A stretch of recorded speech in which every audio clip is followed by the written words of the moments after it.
Hello, this is part three, excuse me, part three of three of how Dr. Caroline Leaf helped me get rid of a 55-year-old problem I had. Now, here's a couple more diagrams from the book.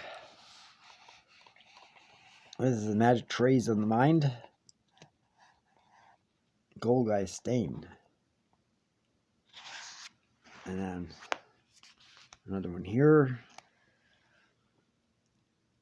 7 different types of thinking. Interpersonal, linguistic, logical, mathematical, kinesthetic, musical, and visual, spatial.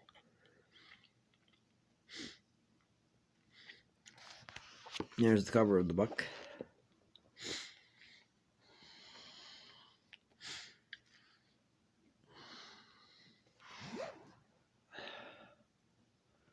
Now, I'll finish. There are 5 parts.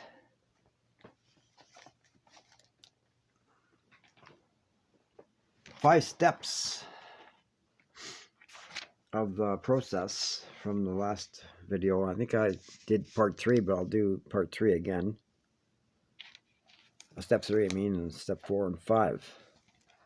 So, I reverse this camera around. I hope I can do it on here.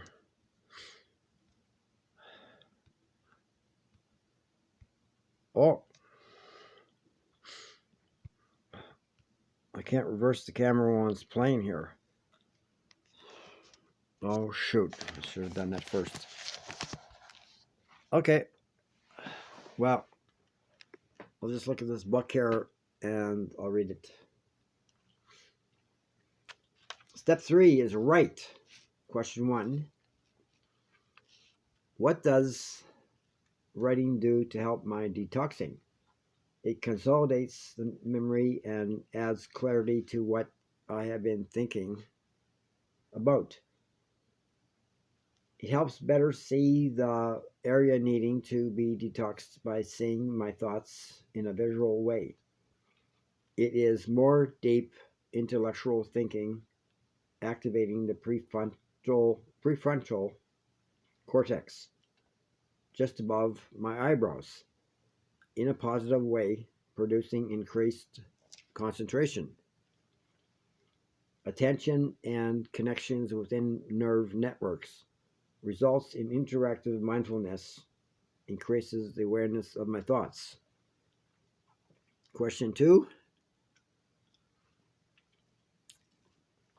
What do the basal ganglia help with? Turn thought and emotion into immediate action by ensuring the memory gets built into the trees of the cerebral cortex.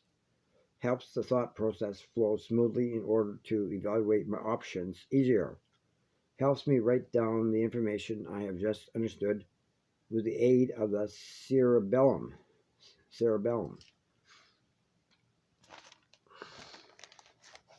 Okay, now for step 4, which is revisit.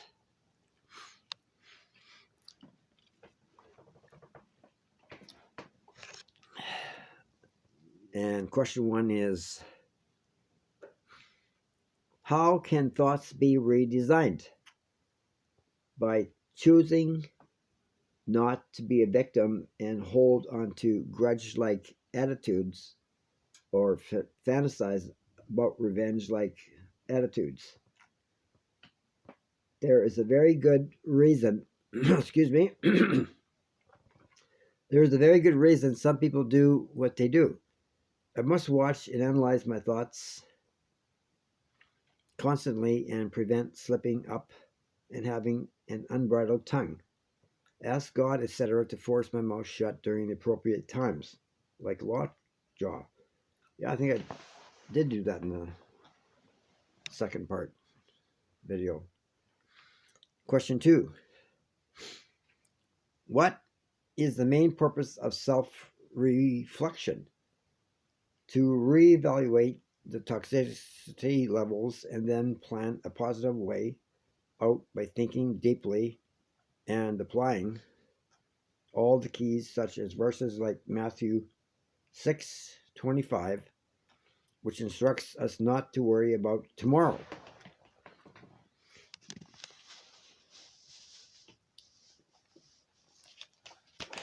Now, the last step is step 5, which is active reach. Now, it's very short here. Answer.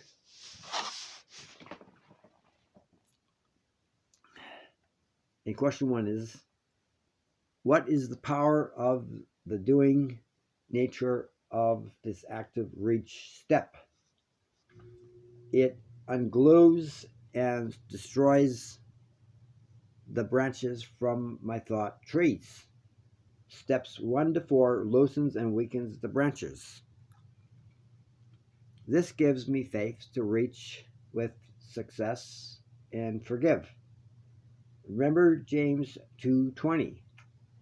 Believe the glue is moving away from the toxic tree to the healthy tree. And that's all of it. You just got to read that a few times for like 21 days, and it should kind of cure you of your problem.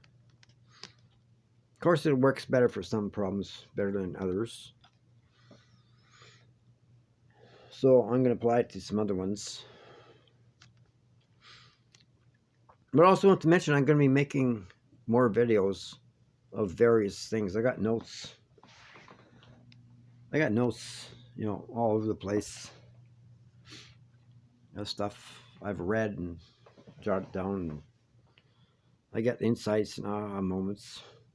I recently got one just this morning regarding tithing at church. We're kind of doing it wrong.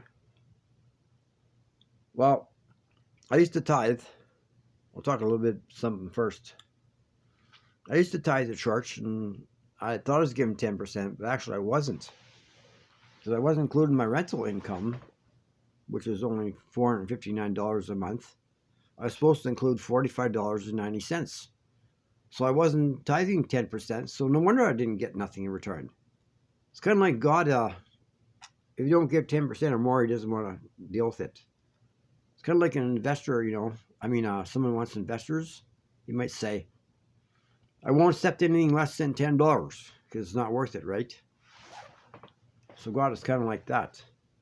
So you got to make sure you give 10% of the money you have during that day. Okay, not for the whole month, just that you have during that day. So, for example, it's January 16th. You give 10% on that Sunday of the money you have in your bank and wallet or purse. You don't have to give 10% of what your income was for the month when you first got paid, near the beginning of the month or the end of the last month. It goes by day. So if you give, say, $10, say you only give $10, you only got $100 left in your account, and you give $10, you're going to get in return 10 times 10. That's just $100. You should get $100 in return, but how long will it take? I don't know. Before you get that $100, and how do you know where it came from? That just regards 10% tithing. You can go up to 100% tithing. So I can explain that. It's got very little to do with giving 100% of your money. You wouldn't do that because then you'd have no money for the rest of the month. It has to go by day. So you can give 100% of the money you have during a certain day. So I'm going to talk more about that and elaborate on that. And I'll be testing it out on Sunday. This Sunday, which should be the 26th And I get paid on the 29th from my source of income. Okay, enough for now. Thank you very much for watching.